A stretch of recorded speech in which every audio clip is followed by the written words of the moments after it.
Okay, welcome to part 4 of our orientation here to Math 1001. In this part of the orientation, we're going to look at the MyMathLab site, which I refer to as the MML site.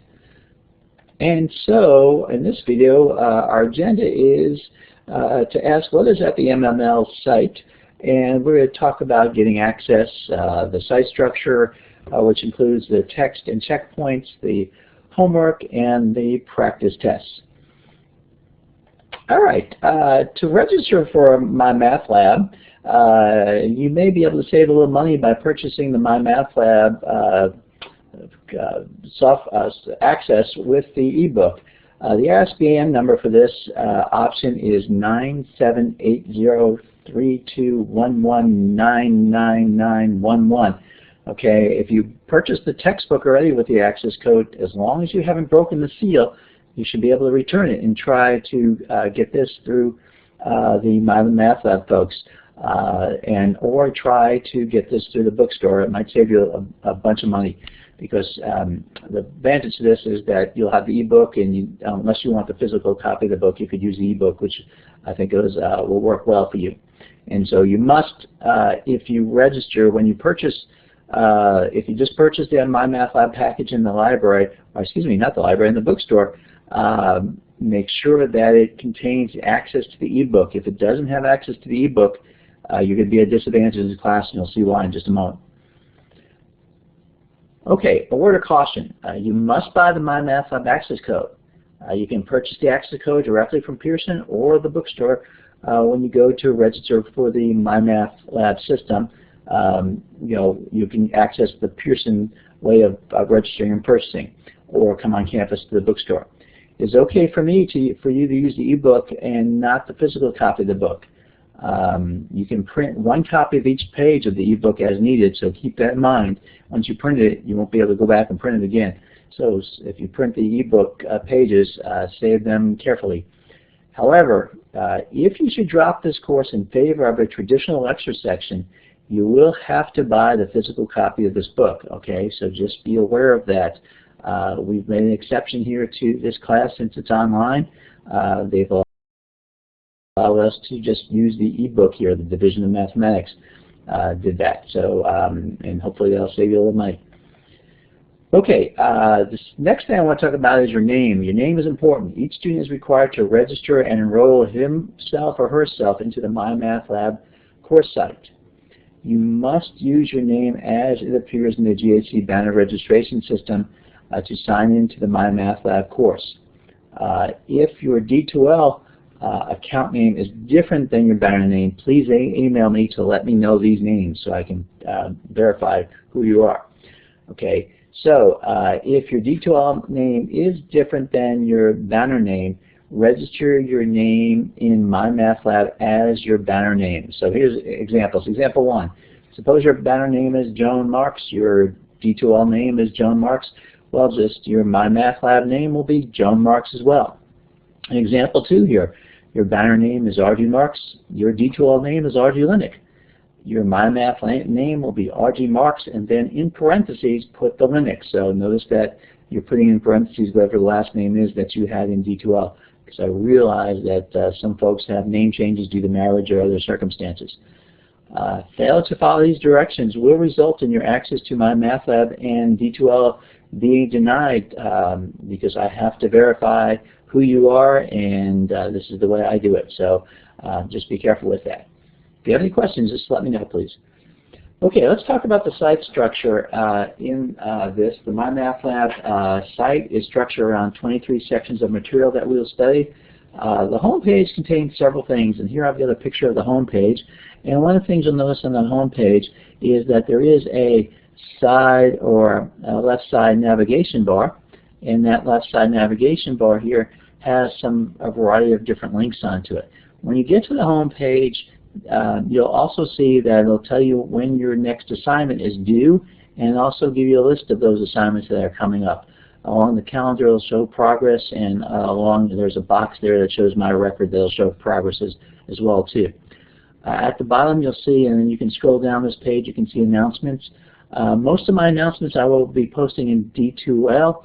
However, if there are announcements that I consider critically important, not that they aren't critically important, but something critically important that I know folks will need to know on the MyMathLab side of the house, I'll post them in both places. And many times I do that, but not always. So just always check the D2L site for the official announcements. So, but there will be announcements here posted here as well as needed.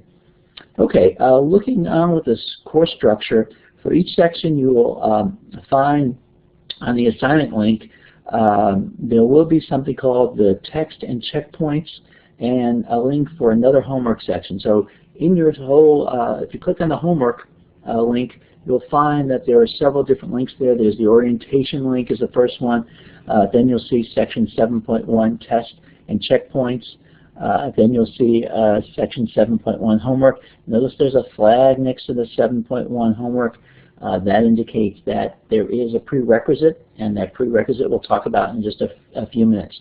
You'll also see the due dates on the homework there. Let's talk a little more detail about the homework structure and the fact that both the test and checkpoints and the section homework will be graded. If you notice in the ebook or in your regular textbook that as you go along there'll be a section of reading, and then you'll hit something called a checkpoint, like here's checkpoint 1 I'm showing on the screen here, and next to that checkpoint you'll see a video icon. What that means in the text or ebook is that that checkpoint has a video associated with it. I expect you to work out those checkpoints first, see how you're doing on them, then come online to the text and checkpoint for that particular section and look at that video. So here's video 1, so I come over to the test and checkpoints, and there's video 1. I'll watch video 1. Now, before you watch video 1, if you're using the ebook, you'll see I'll have the ebook section in that particular text and checkpoint. Okay, so for 7.1, you'll see it'll give you the first link will be the ebook, so you can use the ebook. And this is what I'm saying. If you're using the ebook, I've got the MyMathLab set up in the section, so the first text and checkpoint will be the ebook section that you have to read there along with the checkpoint. So it makes it hopefully really nice for you, convenient, and you have all that in one place, so you can use the ebook and go to the checkpoints as you go along. Okay, so for each of these checkpoint sections, you do earn 2 points for completing the whole thing. Okay, so make sure that you work on them. It helps you in your course grade. Okay, next what you're going to find is that again, as you go along with the ebook, I just want to emphasize that the ebook is in those tests and checkpoints, and this slide looks very similar to the last one. And so as you go along, I don't want you to miss out on that ebook is in there, and it's the same as the regular textbook, and again, you can print one copy of that page. So this slide was kind of a repeat of that, but just to emphasize that the ebook is there and that I've built it into the course. Okay, next thing that you're going to be concerned about is the homework questions. So you're going to do the text and checkpoints are homework prerequisites. Okay, what that means is that there is another homework assignment there that is actually problems that you have to work. That is, before you can access the section of homework problems, you must complete the section of the text and checkpoints. Okay, so be sure to do that. In the picture up here, you can see I've now opened the homework because I finished the text and checkpoints, and you can see it has a list of all the questions that I have, and nothing has been answered yet. You'll see green checks for those that are correct, red X's for those that are incorrect, and so they'll have the due dates listed here as well. So all the complete information you need is right there with that homework assignment. The homework is graded, okay, so, and you can see the grades as you go along. Okay, this particular one has 28 questions in it. The score is 0 so far, no partial credit. Those that have multiple answers, some of the questions you'll see have multiple parts. There is partial credit given for that. You can see it gives all the information here about your current grade and other information that you'll need to know on the screen that's showing here with regard to the homework questions. The number of questions in the homework varies from 10 to 30, so it just depends on the particular section and topic we're on. Partial credit will be assigned for questions with multiple parts, so just keep that in mind. you are limited to 3 attempts at each homework question. That is, the maximum number of times you can work each question is 3. Now here's the thing. You'll notice in the homework that there will be a little sidebar that says Ask My Instructor. There's one that shows you an example problem or a way to help you talk you through the problem. You know, if you get to the second attempt and are really confused, that's the time to click on Ask My Instructor, and it'll send me an email from my Georgia Highlands account, and where I can link back to that exact problem. So be sure to do that as you go along. I do check my Highlands account every day, usually 2 to 3 times a day. If occasionally, if I'm not working on something that needs a lot of concentration, I'll have my email left open on my Georgia Highlands account email. So realize that goes to your Georgia Highlands email, not out to the D2L email. So if you have a question about your grade, then email me in the D2L email. But anyway, you know, so basically what I'm saying is, don't get to your 3rd attempt and be stuck there.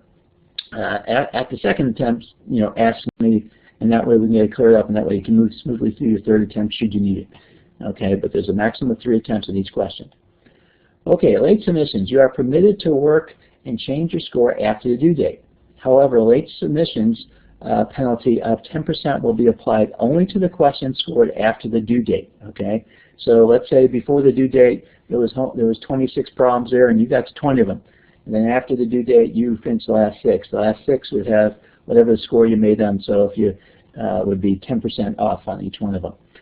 Okay, all test and checkpoint sections and homework sections will close at 8 a.m. on the first day of the test associated with that section homework, and that test opens. Okay, you want to see the course calendar for the test dates.